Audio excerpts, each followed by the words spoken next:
Buenas noches a todos, buenas tardes, buenas noches. Vamos a guardar unos instantes que están entrando los últimos que estaban en la sala de espera. Vamos a tratar de hacerlo lo más ágil posible, ya que tenemos en esta plataforma el tiempo limitado. De a poquito van entrando, bienvenidos a todos. Tienen los micrófonos bloqueados. Para aquel que por favor no se le bloqueó por algún problema de sistema, les pedimos por favor que bloqueen los micrófonos y también las cámaras. En el caso de que tengan la posibilidad de habilitarla, les pedimos que no la habiliten porque eso va a facilitar que todos tengamos una normal fluidez en la imagen y en el audio de lo que vamos a transmitir. Los voy saludando a todos por el chat. Un saludo general hago. Muchos alumnos míos, exalumnos, algunos todavía no tuve el placer, pero ya los voy a encontrar en algún curso. Vamos a organizarnos de a poquito. La idea es que cuando habilitemos las preguntas y las consultas las puedan hacer por chat. Vamos a tratar de responder todas las que sean posibles, sepan entender que también los tiempos están limitados. ¿Cómo están? Es un placer estar acá, como les decía, gracias a este evento y a estos eventos organizados que vamos a tener de acá en adelante por el CFP 404 y el Instituto Superior de Formación Técnica 185. ¿Sí? La idea es un poco llevarles a todos lo más que podamos, acercarles conocimiento, dada la situación que estamos viviendo, y además, bueno, a partir de este momento en adelante también hacerlo y utilizar este tipo de encuentros como soporte de información técnica a los cursos presenciales. Espero que les sirva. Ya estamos planificando nuevos temas para que en el futuro también, además, ustedes puedan proponer algunos temas y demás de los cuales podamos charlar, ¿sí? Bueno, espero que lo aprovechen. Vamos a ver. La idea es pasarles una pequeña presentación. Hoy vamos a hablar específicamente de bujías, básicamente el comportamiento de una bujía en cuanto a sus propiedades y, por supuesto, el análisis de fallas en función de lo que podemos visualizar en una bujía, así como algo del mantenimiento. Es una charla técnica específica sobre este tema en particular. Tratamos de buscar temas que sean transversales a todos los niveles, como para que todos puedan tener alguna noción básica al finalizar nuestra presentación. A continuación les voy a apagar mi cámara para que no distraiga mientras les voy a presentar en el escritorio la presentación que vamos a estar trabajando para que sea más fácil y entienda más fácil de los contenidos que estamos hablando.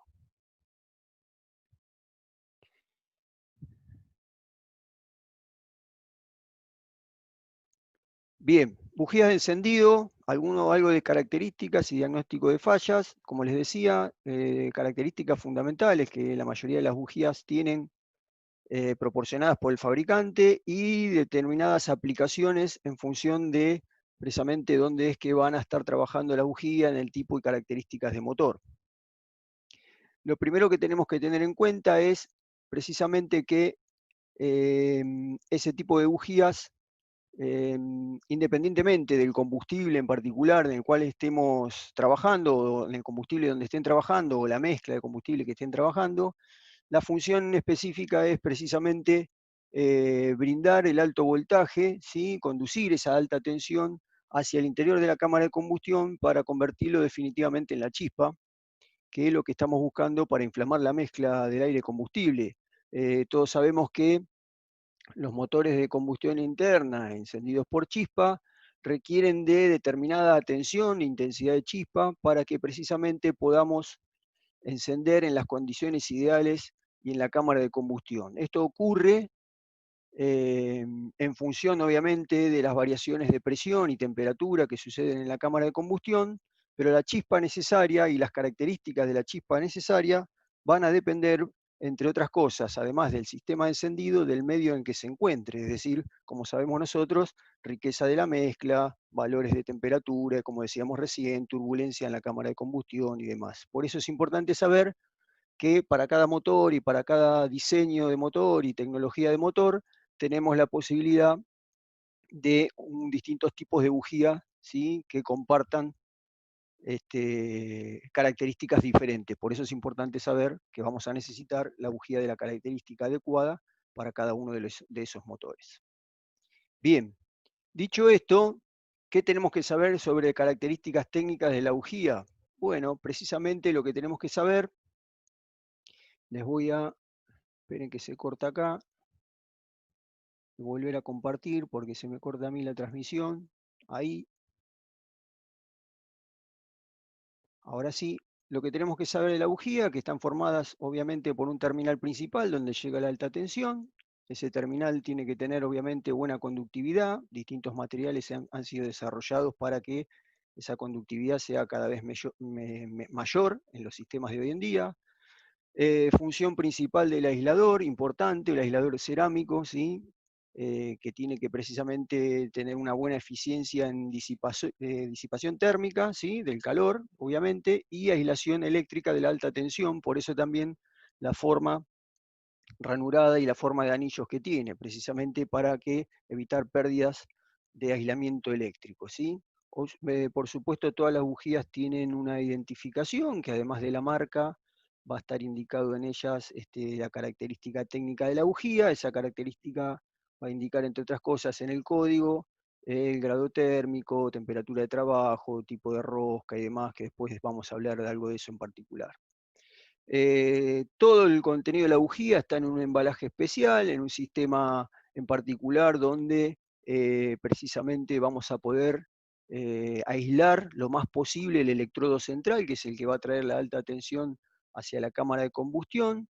Algunas bujías incluyen un resistor cerámico, ¿sí? La mayoría de las bujías hoy en día son resistivas porque, entre otras cosas, favorecen que no tengamos interferencia electromagnética, esas variaciones importantes de campos electromagnéticos generados por los cortes abruptos en esa alta tensión. Obviamente una carcasa metálica bien reforzada, que incluye la parte de aseguramiento hexagonal, donde va a ir la llave o el tubo para ajustar y quitar la bujía, y una empaquetadura. Muchas veces las bujías, la mayoría traen empaquetadura, que es esa arandela que hace de asiento, que puede ser plano o cónico, también importante a la hora del ajuste y a la hora de la disipación del calor. El núcleo principal, que es la parte central del electrodo que trae la alta tensión, y por supuesto, entre los electrodos, la famosa luz de electrodos, ¿sí? O la separación entre ellos, que también después vamos a hablar de la regulación de qué se trata para poder tenerlo en cuenta a la hora del mantenimiento. Vamos a ver qué características técnicas importantes tenemos que conocer de las bujías. Una de ellas, casi fundamental en casi todas las bujías que conocemos, es el conocido grado térmico, ¿sí? El grado térmico indica, entre otras cosas, principalmente definido o define, entre otras cosas, en el tipo de motor donde va a trabajar esa bujía. Tenemos bujía caliente y bujía fría en distintos rangos, y esa diferencia entre bujías caliente y bujía fría va a ser precisamente importante en el momento del rendimiento del motor, ¿sí? Una bujía del tipo caliente obviamente va a trabajar lo suficiente a la suficiente temperatura, digamos, para quemar depósitos de carbón cuando el vehículo tiene baja velocidad, y se caracteriza por tener un recorrido largo en la disipación del calor. Es decir, la característica precisamente de grado térmico es el poder de disipación de calor que tiene la bujía. Es decir, el calor que se genera producto de la combustión dentro de la cámara es intercambiado o disipado por el sistema de refrigeración del motor, ¿sí? Que pasa por la tapa de cilindro, y otra parte es disipada precisamente por la bujía. Entonces la característica de la bujía va a ser que ese calor sea absorbido más fácilmente y disipado a la tapa del cilindro que en otra bujía, en el caso de las bujías frías. En una bujía fría, el encendido también trabaja de manera de no formar partículas de carbón en la cámara de combustión, pero permite una rápida disipación del calor, porque tiene un recorrido corto hacia la rosca que va a coincidir con la tapa de cilindro. Es decir, la temperatura generada en la cámara de combustión es liberada o disipada rápidamente hacia el exterior, hacia la tapa de cilindro. Eso permite mantener en esos motores un rango térmico adecuado para su funcionamiento. Entonces, la capacidad que tiene la bujía de absorber o disipar el calor de la cámara de combustión se denomina grado térmico, y como hay distintos tipos de motores, con mayor o menor, digamos, carga térmica, es de ahí que se necesitan distintos tipos de bujía, ¿sí? Por eso es muy importante respetar, entre otras cosas, el grado térmico de la bujía que corresponde al motor. Eso siempre hay que consultarlo en el manual del fabricante o en el manual del vehículo. Incluso en los catálogos de fabricantes de bujías también empiezan a incluir o empezaron a incluir desde hace tiempo información de este tipo. Otro dato importante es la temperatura de trabajo, es decir, el rango de trabajo precisamente de las bujías, ¿sí? Hoy las bujías para vehículos nafteros tienen un rango de trabajo ideal entre 600 y 800 grados centígrados. Acá es donde estamos, ¿sí? Anteriormente, donde las gasolinas o las naftas tenían plomo, el rango era más amplio, ¿sí? El plomo se dejó de usar como antidetonante de los combustibles, los antidetonantes pasaron a ser bencenos y aditivos en las naftas y en otros combustibles, y hace que el rango de trabajo de temperatura de la bujía esté entre los 600 y 800, 850 grados aproximadamente. Estos son condiciones normales de uso en funciones de las variaciones en una región entre bajas revoluciones y altas revoluciones. Está por encima, ya estamos hablando de una región de sobrecalentamiento, ¿sí? Por eso es importante tener en cuenta el rango de trabajo de cada motor para el rango térmico y la temperatura de trabajo de cada bujía. Por debajo, estamos hablando de la región donde a baja temperatura se forma más carbón, producto del enfriamiento de la mezcla, ¿sí? La temperatura se en marcha lenta, fría, generan carbonización en la bujía como algo característico que se puede ver. Ahora después en el análisis del diagnóstico vamos a hablar un poquito más de eso. Bien, ¿qué podemos hablar o qué podemos diagnosticar de las bujías? Bueno, yo cargué acá algunas pantallas básicamente para hablar de determinadas características. La vida útil que termina de la bujía, esto es producto de, obviamente, determinada cantidad de kilómetros informados por el fabricante. Esta vida útil acabada va a provocar, obviamente, fallas en el arranque, pérdidas de desempeño y demás. El aspecto que tiene la bujía es marrón o grisácea, ¿sí? O levemente amarillento. Eso indica, y con los electrodos gastados, indica que la bujía acabó su vida útil. Otra falla característica que tenemos en las bujías es la carbonización, de lo que hablábamos recién. Por lo general la carbonización producida por mezclas de aire y nafta demasiado enriquecidas, ¿sí? O incluso falta de compresión o problemas de encendido atrasado en el avance, ¿sí? La única solución que tenemos acá es efectuar las reparaciones necesarias para luego sustituir las bujías. Si la carbonización no fue muy profunda, muchas veces se puede limpiar la bujía y volver a utilizar. Pero el manual siempre va a recomendar que hagamos el cambio, ¿sí? Las bujías que salen mojadas con combustible, ¿sí? Con olor a nafta y mojadas, también provocan como problema dificultades generalmente en el arranque y en el ralenti, ¿sí? Esto puede ser de demasiada presión de combustible en la línea, ¿sí? O demasiada riqueza de la mezcla, o incluso alguien que esté generando riqueza de la mezcla como un actuador de ralentí cerrado que no permita la entrada de aire adicional. Es otro problema que puede estar teniendo, ¿sí? Obviamente las bujías que tienen sobrecalentamiento, como decíamos, y producen preencendido en la cámara de combustión, va a tener visualmente una destrucción de los electrodos prácticamente, ¿sí? El aislador se presenta en forma blanquecina y hasta esa destrucción del electrodo puede provocar daños hasta en el pistón y dentro del cilindro. Por eso también es importante hacer las reparaciones, verificar que no haya que hacer reparaciones de más, además de cambiar las bujías en el caso de que eso haya sucedido, ¿no? Y después distintos tipos de impurezas que podemos encontrar en la bujía, ¿eh? Si los residuos son de coloración rojiza y amarillenta, por lo general hay fallas en altas velocidades, estos son por los aditivos y naftas de mala calidad, y provocan falla en la chispa, ¿sí? En algunos casos se puede limpiar, en otros casos directamente se recomienda el cambio. para no generar nuevamente fallas, o las impurezas en forma de sulfato, o conocido como silicio. Por lo general, esto también es provocado por los solventes de los combustibles de mala calidad y demás, y hacen que la variación de la riqueza de la mezcla no sea la adecuada y se forme este sulfato. Aquí, por lo general, siempre se recomienda la sustitución para evitar que se vuelvan pequeñas partículas que queden como resto y no se vean, se vuelvan a formar.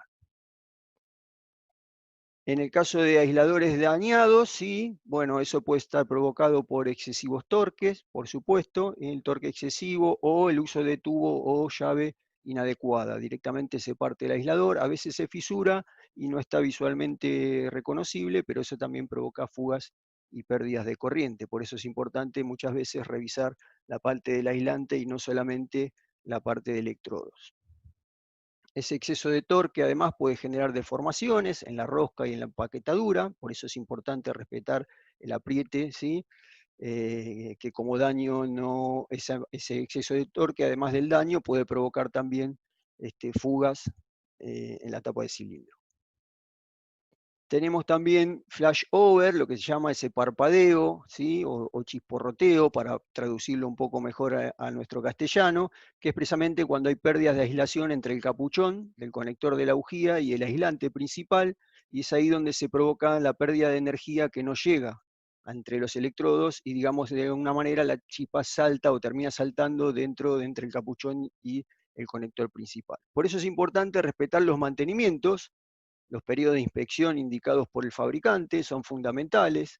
Esta durabilidad de la bujía depende del tipo de bujía, el combustible que utilicemos, por supuesto las condiciones de uso, si estamos usando severo o uso normal, del propio mantenimiento del sistema de encendido, y por eso hay que verificar en el manual cada cuántos kilómetros se recomienda por lo menos la revisión y luego el cambio o la sustitución, ¿sí? Importante ajustar la luz entre electrodos. También los datos están en el manual, usar la herramienta que corresponde, calibradores y sondas, ¿sí? Lo mismo que para dar la luz, para no dañar los electrodos. Estos valores oscilan dependiendo del tipo de bujía y obviamente el tipo de motor y el tipo de encendido también. Bien, por último podemos hablar de la sustitución. Importante dar el par de apriete indicado por el manual del fabricante. Los pares de apriete van de 1 a 4 kilogramos fuerza por metro. Por lo general eso depende, entre otras cosas, de el tipo de rosca, o sea, el diámetro de rosca, la longitud, el tipo de asiento plano o cónico. Por eso no es lo mismo para cualquier motor darle cualquier par de apriete, sino que siempre lo que tenemos que hacer es respetar precisamente lo que indica el manual del fabricante. Bien, vamos a habilitar el chat para quien tenga alguna pregunta o duda. La carbonización en la bujía, pregunta Damián, generalmente es producto de exceso de riqueza en la mezcla, ¿sí? Vamos a enviarles por los medios la información adjunta de esto con las explicaciones, y vamos a enviarle también después un link donde puedan ustedes ingresar para una pequeña encuesta y proponer temas, ¿sí? La bujía fría y caliente es importante respetarlo. Con GNC es muy importante el cambio a tiempo de la bujía, sí, por supuesto, porque en GNC necesitamos más temperatura para encender la mezcla, porque es una mezcla más fría, ¿sí? Y más pobre, tiene más aire, por lo tanto necesitamos más temperatura de chispa, ¿sí? Pregunta Fabricio, ¿cuál sería la mejor para el uso en el auto? ¿La fría o la caliente? Depende del motor, hay que fijarse en el manual que dice el fabricante, ¿sí? ¿Cuál es la diferencia entre un electrodo y múltiple? Es la durabilidad, ¿eh? Te van a durar mucho más kilómetros. No es que tengas más chispa con más electrodos, sino que está como, para que se entienda, repartido, un poco más repartido el trabajo, ¿sí? Bien, nos están quedando 3 minutos para cerrar. Me encantaría... Alguien está preguntando sobre GNC. En Sí, caso de tener un auto con equipo a GNC, ¿es necesario? sí, es necesario que... Perdón, o mejor usar otro tipo de bujía distinto al recomendado por el fabricante. Sí, en el caso de GNC existen bujías específicamente para motores convertidos a GNC. Hay que ir al catálogo del fabricante de bujías y solicitar esas bujías, ¿sí? Las bujías de Platinum y las diferencias, bueno, están en la durabilidad por el material que usan para el electrodo, ¿sí? La próxima la vamos a estirar un poco más, esto es a modo de prueba, vamos a estar haciendo más de esto y con más tiempo para todos. Por eso lo importante y lo que queremos es decirles nada, que estamos y que vamos a estar llegando y que vamos a seguir llegando para que podamos entre todos llevar adelante este momento que estamos viviendo, más allá de que luego en lo presencial lo vamos a estar trabajando con las prácticas directas. Esto es una manera de acercarles temas en extensión y que a todos, temas que a todos les pueda llegar a interesar. Aprovechen si quieren, pueden hacer print de pantalla o sacar foto, ahí están los contactos de los dos institutos. Agradecemos al Instituto 185 y al CFP 404, a sus directores, Paula Rodríguez y Gabriel de Rosa, que permiten que implementemos en esto, incursionemos en esto. La próxima van a estar otros profes también, ya tenemos temas y profes que van a estar trabajando con eso y les vamos a ofrecer la mayor cantidad posible de estar comunicados con ustedes. Así que les mando un abrazo a todos, cuídense y nos vemos la próxima. Gracias por participar.